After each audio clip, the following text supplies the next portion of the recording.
ভুট্টা বানিয়ে দেবো। চলো তাহলে আজকে তন্দুরি ভুট্টা বানিয়ে দিই।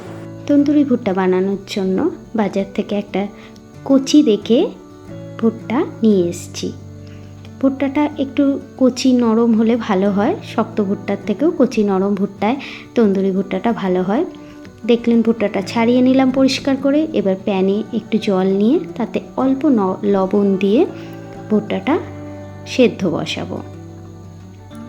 বেশিক্ষণ সময় লাগে না, 3-4 মিনিট রাখলেই ভুট্টাটা বেশ সুন্দর সেদ্ধ হয়ে যায়।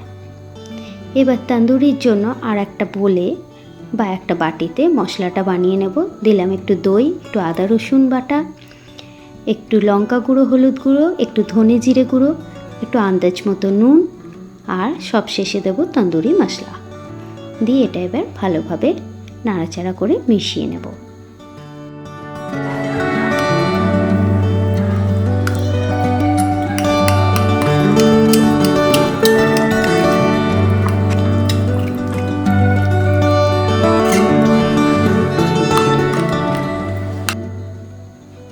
দেখুন এবার ঢাকনাটা খুলেই ভুট্টার কালারটা কিন্তু চেঞ্জ হয়ে গেছে, সাদা থেকে একটু হলুদ হয়ে গেছে এবং সুন্দর কালার এসে গেছে, মানে এটা রেডি হয়ে গেছে।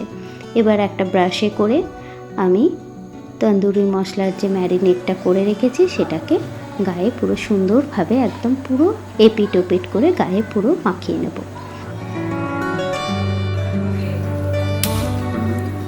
রুটি সেকার জালিটা করে গ্যাসের মধ্যে লো ফ্লেমে দিয়ে আস্তে আস্তে এপিট ওপিট করে এটাকে পুড়িয়ে নেব।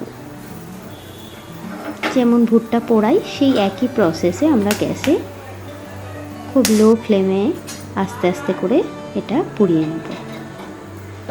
দেখুন দই সমেত, দইয়ের যে মশলাটা সমেত খুব সুন্দরভাবে ওটা পুড়ে গেছে।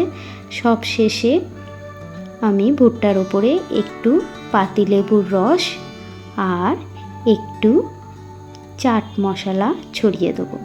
এতে করে তন্দুরি ভুট্টার টেস্টটা আরও বেড়ে যায়।